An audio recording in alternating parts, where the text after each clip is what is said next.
City Ravi ಎರಡೂ case ಕೂಡ ಈಗ ಸಿಐಡಿಗೆ ನೀಡಿದೆ ಸರ್ಕಾರ. ಸಿಟಿ ರವಿ ಅವರ ಕೇಸ್ಗಳನ್ನ ಈಗ ಸಿಐಡಿಗೆ ನೀಡುವಂತಹ ನಿರ್ಧಾರ. ಈ ಬಗ್ಗೆ ಚಿಕ್ಕಮಗಳೂರಲ್ಲಿ ಎಂಎಲ್ಸಿ ಸಿಟಿ ರವಿ ಪ್ರತಿಕ್ರಿಯೆ ನೀಡಿದ್ದಾರೆ. ಒತ್ತಡ ಇದ್ರೆ ಸಿಐಡಿಯಿಂದ ನ್ಯಾಯ ಸಿಗೋದಿಲ್ಲ, ಹಾಗಾಗಿ ಹಾಲಿ ನ್ಯಾಯಾಧೀಶರ ನೇತೃತ್ವದಲ್ಲಿ ತನಿಖೆ ಆಗ್ಲಿ. ಒತ್ತಡವಿಲ್ಲದೆ ಕೆಲಸ ಮಾಡಿದ್ರೆ ರಕ್ಷಣೆ ನೀಡಬಹುದು. ಸಿಐಡಿ ಇರಲಿ, ಒಬ್ಬ ಕಾನ್ಸ್ಟೇಬಲ್ ಕೂಡ ರಕ್ಷಣೆ ನೀಡಬಹುದು.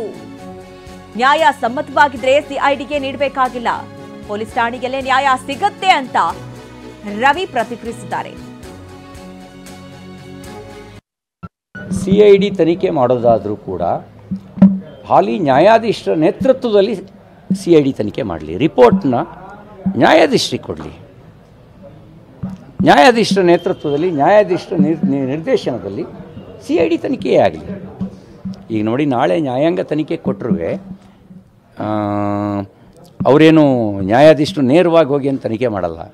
ಆದರೆ ಸಾಂದರ್ಭಿಕವಾಗಿರುವ ಎಲ್ಲ ಘಟನೆಗಳನ್ನು ಅವರು ಇರೋದನ್ನು ಸತ್ಯಾಸತ್ಯತೆಯನ್ನು ರೆಕಾರ್ಡ್ ಮಾಡ್ತಾರೆ.